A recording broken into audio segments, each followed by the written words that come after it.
Dans un instant, on va recevoir sur Sud Radio la lanceuse d'alerte, l'une des lanceuses d'alerte les plus célèbres de France, c'est Irène Frachon. C'est celle grâce à qui on a découvert le scandale du Mediator. Ce scandale du Mediator, eh bien, il arrive, il revient au tribunal aujourd'hui. On accueille tout de suite Irène Frachon. Bonjour à vous. Bonjour. Et bienvenue à vous sur Sud Radio. Je le disais, vous serez amené à témoigner à nouveau au tribunal, justement pour revenir sur ce procès qui retourne en appel, le procès du scandale du Mediator. Est-ce qu'on peut parler du plus grand scandale sanitaire des dernières décennies en France ? C'est un des plus grands scandales sanitaires. Malheureusement, ce n'est pas le seul. Du côté du médicament et des produits de santé, il y a eu le sang contaminé, il y a la dépakine, il y a d'autres scandales médicaux, et puis il y a des scandales sanitaires, l'amiante, la chlordécone, voilà. Donc malheureusement, on est dans une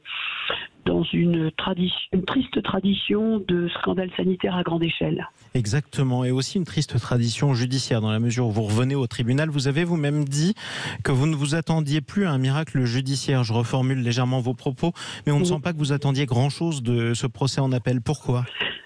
En fait, je suis sidérée de voir que depuis maintenant près de 15 ans que je mène ce combat, finalement, je suis toujours seule avec quelques vaillants défenseurs de la société civile, quelques rares médecins, quelques avocats, pour défendre des milliers de victimes face à l'hydre Servier, donc qui par ailleurs garde manifestement bonne presse auprès des gouvernants, auprès des institutions scientifiques, médicales et autres, et qui est, on va dire, quand même très épargnée. La justice est extrêmement frileuse, alors qu'il y a eu des investigations de grande qualité et une très belle instruction. Exactement. Alors, combien d'ailleurs, vous parliez des victimes, à combien on estime le nombre de victimes de ce scandale du Mediator quelques années après ? Alors c'est compliqué de vous répondre puisque les premiers morts tombent quelques mois après la commercialisation du Mediator, c'est-à-dire en 1976. Et nous sommes en 2023 et je peux vous dire par exemple pour ceux que je connais, en décembre, Cathy et Suzanne sont deux victimes qui sont décédées des blessures infligées par le Mediator. Donc c'est un drame qui s'étend en réalité sur maintenant plus de 40 ans et il est extraordinairement difficile, surtout dans les temps anciens, de détailler chaque décès. Donc on a des estimations épidémiologiques qui tournent autour de 2000 morts pour ce qui concerne les valvulopathies, auxquelles il faut rajouter les morts par hypertension artérielle pulmonaire, ce qui rajoute quelques centaines de morts vraisemblablement, même si là on a du mal à faire des estimations. Alors on a plusieurs milliers de morts, on a aussi plusieurs milliers, encore plus, de blessés. Quelles sont leurs conditions ? Les blessés, c'est comme les accidents de la route, c'est des dizaines de milliers de blessés. Et des gens qui ont des valves un peu atteintes par le Mediator, parce que 5 millions de personnes en ont pris, ça se compte par centaines de milliers. Alors justement, tiens, ça consiste en quoi ? Parce que quand on vous écoute, Irène Frachon, et qu'on est peu au fait des réalités des maladies cardiaques, ça veut dire quoi avoir des valves un peu atteintes ? C'est quoi leurs conditions de vie à ces victimes ? Alors, il peut y avoir tout un éventail de gravité. Mais le symptôme principal, c'est que le cœur est le moteur de toute notre activité, de toute notre action, c'est que ce sont des gens qui sont gênés à l'effort. Quelle que soit d'ailleurs la gravité de la valvulopathie. Là où ça devient dramatique, c'est quand les valves ne fonctionnent plus du tout, parce qu'à ce moment-là, les poumons s'engorgent et les gens meurent, en fait, noyés par l'intérieur, à moins de bénéficier de chirurgies cardiaques à cœur ouvert, qui sont extraordinairement dangereuses.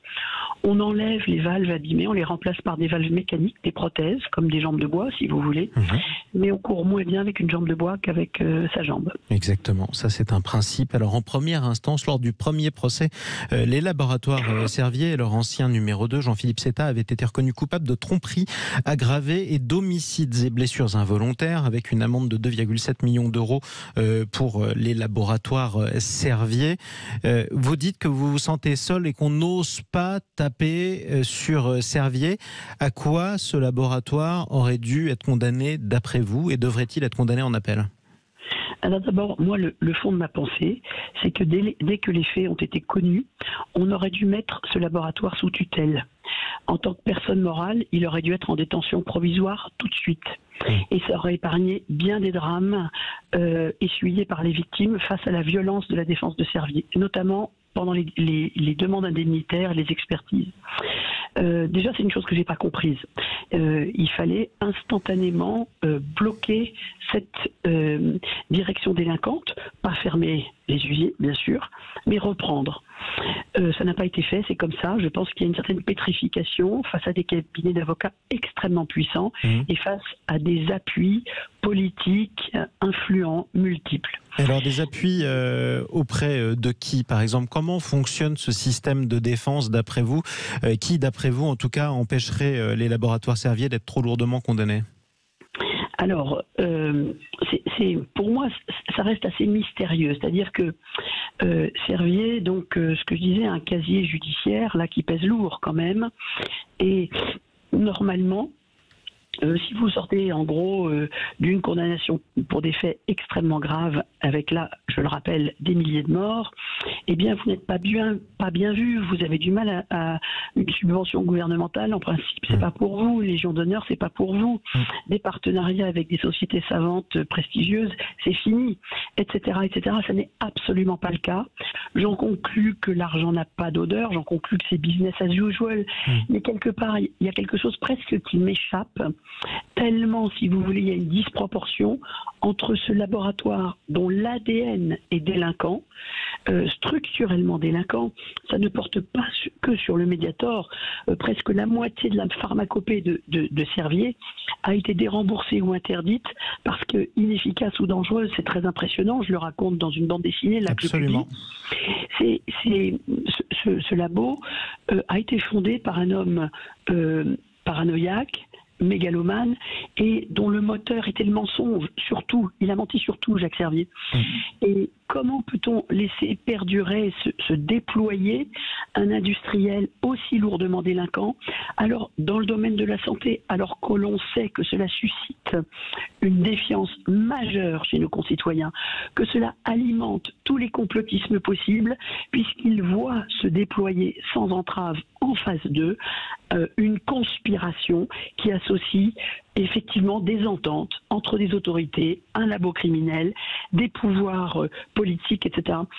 Je suis sidéré de voir qu'on n'ait pas la clairvoyance ou la force, nos institutions, la justice, de mettre hors d'état de nuire le laboratoire Servier. Vous parliez de cette bande dessinée que vous publiez aux éditions Delcourt, c'est avec Éric Giacometti et François Duprat, Mediator, un crime chimiquement pur d'ailleurs, qui vous pouvez vous procurer dans vos librairies. On y apprend beaucoup de choses, notamment la manière dont le laboratoire a pu continuer à distribuer ce médicament en toute impunité jusqu'à ce que le scandale n'éclate. Pendant plus de, finalement, les premiers coupe-fins de la même nature que le Mediator sont mis sur le marché en 1960. Ils sont interdits en 97 et Servier ose l'impensable, c'est dissimuler encore plus la nature du Mediator, intimider les médecins qui vont porter l'alerte, intimider les victimes qui vont protester.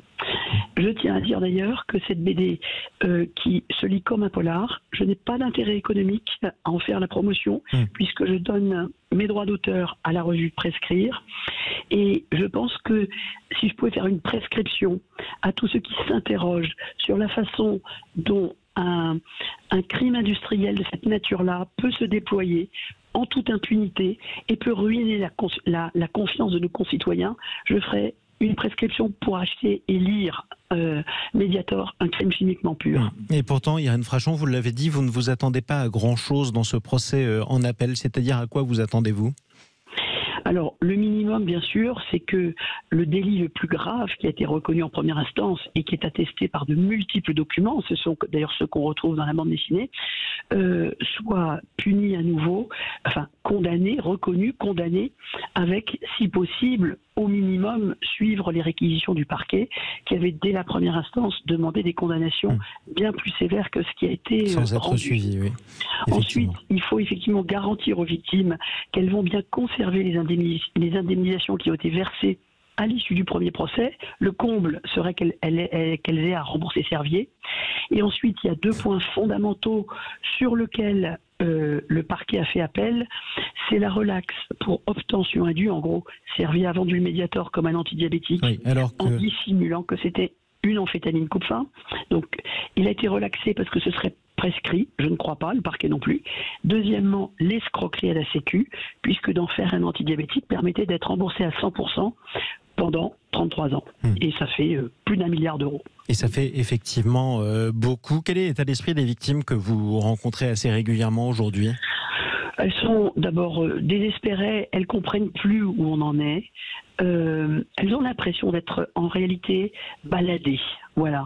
Et moi aussi, on se fait balader, la justice se fait balader, les moyens déployés par Servier sont obscènes, ils font venir des experts. Alors les moyens, c'est de faire citer par exemple plus de 60 témoins, des gens payés qui vont venir, y compris des États-Unis, pour venir raconter n'importe quoi, alors que pour un industriel qui n'a pas ses moyens, l'affaire serait jugée en quelques semaines, tellement elle est simple.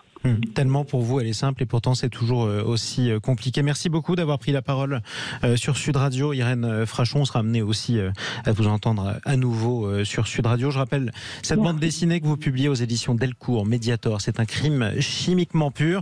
Vous la publiez avec Éric. Assorti d'une pétition pour retirer à Jacques Servier à titre posthume la Grand Croix de la Légion d'honneur, et je vous invite tous à aller la signer. Effectivement, à titre posthume, vous le rappelez d'ailleurs parce que Jacques Servier n'est plus de ce monde aujourd'hui. Vous la publié, cette bande dessinée, avec Éric Giacometti et François Duprat.